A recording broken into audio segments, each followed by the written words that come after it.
जय हिंद साथियों। हाल ही में फ्रांस, बेल्जियम, यूके सहित कई सारे यूरोपीय देशों ने फिलिस्तीन को एक देश के रूप में मान्यता देना शुरू कर दिया है। आखिर इसके पीछे कारण क्या है, आइए समझते हैं इसके बारे में। इसके पीछे का सबसे बड़ा कारण है इजराइल। इजराइल ने इस बात की घोषणा कर दी है कि अब वो गाजा पट्टी और वेस्ट बैंक दोनों जगह से सारे फिलिस्तीनियों का सफाया कर देगा। ऐसे में जितने भी यूरोपीय देश वो डरे हुए हैं। उनका डरने का कारण ये है कि जितने भी फिलिस्तीनी हैं वो ज्यादातर अब यूरोप में ही जाएंगे। अब यूरोप में ही क्यों जाएंगे? देखिए, फिलिस्तीनियों के सामने तीन ऑप्शन है अगर उनको वेस्ट बैंक और गाजा खाली करना पड़ेगा। पहला ऑप्शन है अरब देश, दूसरा ऑप्शन है अफ्रीका और तीसरा यूरोप। अरब देश अपने यहाँ पे फिलिस्तीनियों को इसलिए नहीं पनाह देंगे क्योंकि इससे पहले अरब देशों ने फिलिस्तीनियों को अपने देश में पनाह दी थी और फिलिस्तीनियों ने अरब देशों में रहते हुए इजराइल के ऊपर हमले किए।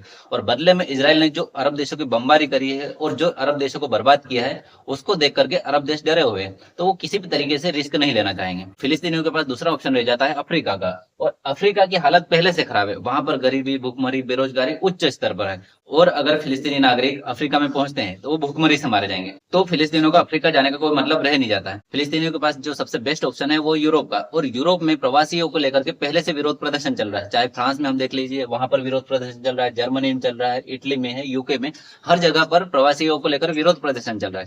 वहां के लोग नहीं चाहते हैं कि बाहरी लोग उनके यहाँ पर आए। और ये तभी संभव है जब इजराइल फिलिस्तीनियों को उनके देश से नहीं भगाए। मतलब जहां पर फिलिस्तीनी रह रहे हैं वो वहीं पर रहेंगे, तभी वो यूरोप में नहीं आएंगे। और जब यूरोप में नहीं आएंगे तो यूरोप में समस्या नहीं बढ़ेगी। इसलिए यूरोपीय देश चाहते हैं कि फिलिस्तीन को एक देश के रूप में मान्यता दी जाए। और जब एक देश के रूप में मान्यता मिल जाएगी फिलिस्तीन को, तो इजराइल के ऊपर भी दबाव बढ़ेगा कि वो फिलिस्तीनियों को वहां से नहीं भगाए। और इसीलिए यूरोपीय देश चाहते हैं कि फिलिस्तीन को एक देश के रूप में मान्यता दी जाए। और बाकी आप क्या सोचते हैं इसके बारे में, आप हमें कमेंट सेक्शन के माध्यम से बताइए। और मिलते हैं नेक्स्ट वीडियो में। जय हिंद।